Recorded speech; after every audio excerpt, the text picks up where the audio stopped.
Hello friends, welcome to my YouTube channel MH education institute. जैसा कि साथियों, मैंने आप लोगों से प्रॉमिस किया था कि हम आप लोगों के लिए एक टेस्ट सीरीज लाएंगे जो पेट के संभावित प्रश्न पत्रों की एक श्रृंखला होगी।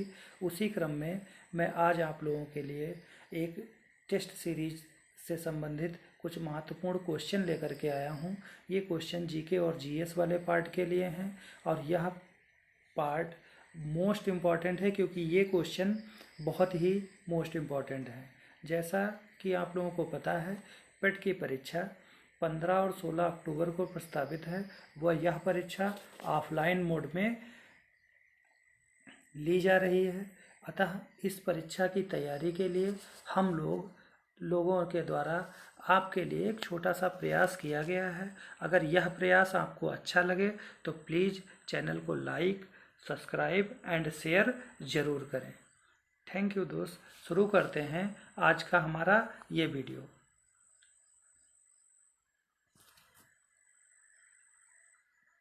देखिए साथियों, आज हम लोग यूपी SSSC पेट परीक्षा के लिए महत्वपूर्ण प्रश्नों की श्रृंखला लेकर के आए हैं। आज का हमारा जो टॉपिक है वो टॉपिक है गांधी युग। गांधी युग की शुरुआत जो है फ्रेंड्स, वो शुरुआत जो है 1919 से 1947 के मध्य हुई थी। हमारा जो पहला क्वेश्चन है, अमृत बाजार पत्रिका की स्थापना किसने की। फ्रेंड्स, एक बार क्वेश्चन के टॉपिक को फिर से पढ़ेंगे। अमृत बाजार पत्रिका की स्थापना किसने की। तो इसके जो संपादक थे उनका नाम शिशिर कुमार घोष है। फ्रेंड्स, उनका नाम क्या है? शिशिर कुमार घोष है। दूसरा क्वेश्चन हो गया, all India trade union Congress के प्रथम अध्यक्ष कौन थे। All India trade union Congress के प्रथम अध्यक्ष कौन थे? तो फ्रेंड्स, प्रथम अध्यक्ष इसके जो थे वो पंडित जवाहरलाल नेहरू थे। फ्रेंड्स, एक बार इसी क्रम में मैं एक बार फिर आप लोगों को एक बात बताना चाहता हूँ कि जो ये पेट का एग्जाम है, इसमें क्वेश्चन बहुत ही सीधे और सरल तरीके से आते हैं। इसमें डायरेक्टली आपको से फैक्ट पूछ लिए जाते हैं, इसलिए फैक्ट को ध्यान में रख करके ही हम लोग पढ़ेंगे। नेक्स्ट क्वेश्चन है साथियों, क्वेश्चन नंबर 3 है, महात्मा गांधी द्वारा दक्षिण अफ्रीका में प्रकाशित की गई पत्रिका का क्या नाम है। महात्मा गांधी द्वारा दक्षिण अफ्रीका में प्रकाशित की गई पत्रिका का नाम क्या है? तो फ्रेंड्स, इसका नाम था इंडियन ओपिनियन। इसका नाम क्या था? Indian opinion. यह एक पत्रिका ऐसी थी जिसका संपादक महात्मा गांधी द्वारा दक्षिण अफ्रीका में किया गया था। नेक्स्ट क्वेश्चन, ब्रिटिश शासन के काल में रॉलेट कानून पारित हुआ। उस समय इंडिया में ब्रिटिश शासन का वायसराय कौन था। ब्रिटिश शासन काल में रॉलेट कानून पारित हुआ, उस समय वायसराय कौन था। तो फ्रेंड्स, उस समय वायसराय जो था वो जेम्स फोर्ड था। उस समय वायसराय कौन था? उस समय वायसराय जेम्स फोर्ड था। नेक्स्ट क्वेश्चन, किसके द्वारा वर्धा में सत्याग्रह आश्रम की स्थापना की गई। ये बताना है फ्रेंड्स, किसके द्वारा वर्धा में सत्याग्रह आश्रम की स्थापना की गई। फ्रेंड्स, मोस्ट इम्पॉर्टेंट क्वेश्चन है इस क्रम में, इसको ध्यान रखिएगा। ये किसके ने स्थापना इसकी की थी? इसकी स्थापना महात्मा गांधी जी ने की थी। नेक्स्ट क्वेश्चन, जब जलियांवाला बाग जनसंहार घटित हुआ। जब जलियांवाला बाग जनसंहार घटित हुआ, उस समय भारत का वायसराय कौन था? तो उस समय लॉर्ड जेम्स फोर्ड था। उस समय भारत का वायसराय कौन था? लॉर्ड जेम्स फोर्ड था। जलियांवाला बाग कब हुआ था? 1919 में। ध्यान रखेंगे फ्रेंड्स, जलियांवाला बाग से क्वेश्चन आने की संभावना है। नेक्स्ट क्वेश्चन हमारा मोस्ट इम्पॉर्टेंट क्वेश्चन है। क्या क्वेश्चन है हमारा? ध्यान से देखेंगे। कह रहा है, सही क्रम क्या है? निम्न घटनाओं का सही क्रम क्या है? पहला है चंपारण सत्याग्रह, दूसरा है जलियांवाला बाग नरसंहार और तीसरा है मोपाला विद्रोह। तो अगर फ्रेंड्स हमें इनके सन पता हो कि कौन सी घटनाएं किस सन में हुई हैं, तो हम आसानी से इनके क्रम लगा सकते हैं। तो चंपारण विद्रोह जो हुआ था ये 1900 17 में घटित हुआ था। जलियांवाला बाग 1919 में घटित हुआ था।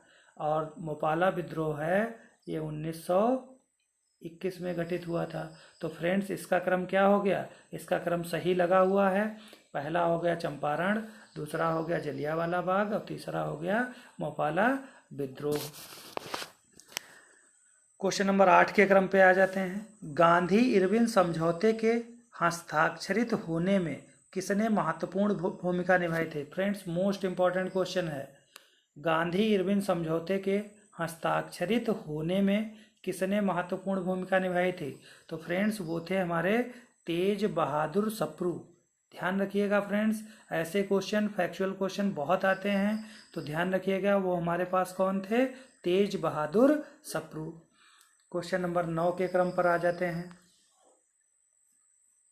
क्वेश्चन नंबर 9, क्वेश्चन नंबर 9 है कि पूना एक्ट पर हस्ताक्षर किसके द्वारा किए गए थे। पूना पैक्ट पर हस्ताक्षर किसके द्वारा किए गए थे। तो पूना पैक्ट पर हस्ताक्षर करने वाले थे महात्मा गांधी और डॉक्टर BR अंबेडकर, बाबा साहब भीमराव अंबेडकर। नेक्स्ट क्वेश्चन पर चलते हैं। क्वेश्चन नंबर 10 का क्रम पर आ जाते हैं। भारत में साइमन आयोग का बहिष्कार करने का मुख्य कारण क्या था। भारत में साइमन आयोग के बहिष्कार करने का मुख्य कारण क्या था। तो फ्रेंड्स हम लोग जानते हैं कि साइमन आयोग के बहिष्कार का मुख्य कारण क्या था। एक तो इसमें सभी सदस्य जो थे, सभी सदस्य अंग्रेज थे, इसीलिए भारतीयों ने इसका बहिष्कार किया था। जब सारे अंग्रेज हैं तो भारतीयों की समस्याओं को ये कैसे समझेंगे। नेक्स्ट क्वेश्चन है, दिल्ली चलो का नारा किसने दिया था। तो ये तो क्वेश्चन फ्रेंड सबको पता है, किसने दिया था, नेताजी सुभाष चंद्र बोस ने। नेक्स्ट क्वेश्चन की बात करते हैं। नेक्स्ट क्वेश्चन है हमारा, साइमन कमीशन का भारत में आगमन कब हुआ। साइमन कमीशन का भारत में आगमन कब हुआ। तो साइमन कमीशन का भारत में आगमन 1928 ईस्वी को हुआ। कब हुआ फ्रेंड्स, 1928 ईस्वी को हुआ। नेक्स्ट क्वेश्चन है, महात्मा गांधी ने पहली बार भारत में सत्याग्रह का प्रयोग कहाँ किया। नेक्स्ट क्वेश्चन है, महात्मा गांधी ने पहली बार भारत में सत्याग्रह का प्रयोग कहाँ किया। तो उन्होंने सत्याग्रह का प्रयोग सर्वप्रथम कहाँ किया था, चंपारण में किया था। चंपारण में किसने महात्मा गांधी का साथ दिया था। चंपारण सत्याग्रह जब हुआ था तो किसने महात्मा गांधी का साथ दिया था। तो साथ देने वाले कौन थे, डॉक्टर राजेंद्र प्रसाद। ये मोस्ट इंपॉर्टेंट क्वेश्चन है फ्रेंड्स, इसको ध्यान रखिएगा स्टूडेंट, बहुत अच्छा क्वेश्चन है। नेक्स्ट क्वेश्चन है, असहयोग आंदोलन में गांधी जी द्वारा वापस दी गई उपाधि कौन थी। असहयोग आंदोलन में गांधी जी ने अंग्रेजों को कौन सी उपाधि वापस कर दी थी। तो अंग्रेजों को वापस करने वाली उपाधि का नाम था कैसरे हिंद। कौन सी उपाधि फ्रेंड्स वापस कर दी थी, कौन सी उपाधि स्टूडेंट वापस कर दी थी, वापस कर दी थी उन्होंने कैसरे हिंद। आज़ाद हिंद फौज कहाँ और कब अस्तित्व में आई। फ्रेंड्स ध्यान से समझिएगा क्वेश्चन, आज़ाद हिंद फौज कब और कहाँ अस्तित्व में आई। तो देखिए फ्रेंड्स, कब और कहाँ अस्तित्व में आई थी हमारी आज़ाद हिंद फौज। तो सिंगापुर में, और कब आई, सन 1943 में। नेक्स्ट क्वेश्चन है, निम्न घटनाओं का सही क्रम क्या है। ऐसे क्वेश्चन बहुत आते हैं फ्रेंड्स, पिछले भी पेट के एग्जाम में जो पिछली बार हुआ था उसमें भी क्वेश्चन जो है इससे संबंधित आए थे, क्योंकि घटनाएं दे रहा था और आपको उनका सही क्रम मिलाना था। तो इस क्रम में हम बात करेंगे खिलाफत आंदोलन, पहली घटना। दूसरी घटना दी गई है हमारी असहयोग आंदोलन, तीसरी है सविनय अवज्ञा आंदोलन, और चौथा है भारत छोड़ो आंदोलन। तो फ्रेंड्स इनके लिए आपको ये घटनाएं किस सन में हुई थी उसके बारे में हमें जानना जरूरी है। तो सबसे पहले हम किसकी बात कर लेते हैं, हम बात कर लेते हैं खिलाफत आंदोलन की। तो खिलाफत आंदोलन कब हुआ था फ्रेंड्स, तो ये हमारा 1919 में घटित हुआ था। खिलाफत आंदोलन हमारा कब घटित हुआ था फ्रेंड्स, खिलाफत आंदोलन हमारा घटित हुआ था 1919 में। तो हम इस क्रम को डाल देते हैं 1919। फिर असहयोग आंदोलन, असहयोग आंदोलन 1920 में हुआ था, तो इसमें हम डाल देते हैं 1920 डाल देते हैं। सविनय अवज्ञा आंदोलन फ्रेंड्स कब हुआ था, तो ये 1930 में हुआ था। और चौथा भारत छोड़ो आंदोलन, ये 1942 में हुआ था। तो फ्रेंड्स इसका सही क्रम क्या हो गया, खिलाफत आंदोलन, फिर हो गया असहयोग आंदोलन, फिर हो गया अवज्ञा आंदोलन, फिर हो गया आपका भारत छोड़ो आंदोलन।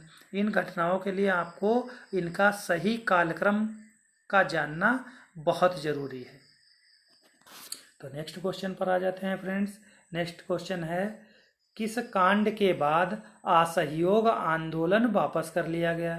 किस कांड के बाद व्यथित होकर महात्मा गांधी जी ने अपना असहयोग आंदोलन वापस कर लिया था। तो फ्रेंड्स हम जानते हैं जब चौरी चौरा कांड हुआ था तो महात्मा गांधी जी ने व्यथित होकर के अपना असहयोग आंदोलन वापस कर लिया था, क्योंकि इसमें क्रांतिकारियों ने चौरी चौरा नामक स्थान पर अंग्रेजों से भरी हुई मालगाड़ी को लूट लिया था। और इसी के उपलक्ष्य में, इसी कांड से व्यथित होकर के महात्मा गांधी जी ने अपना जो है असहयोग आंदोलन वापस ले लिया था।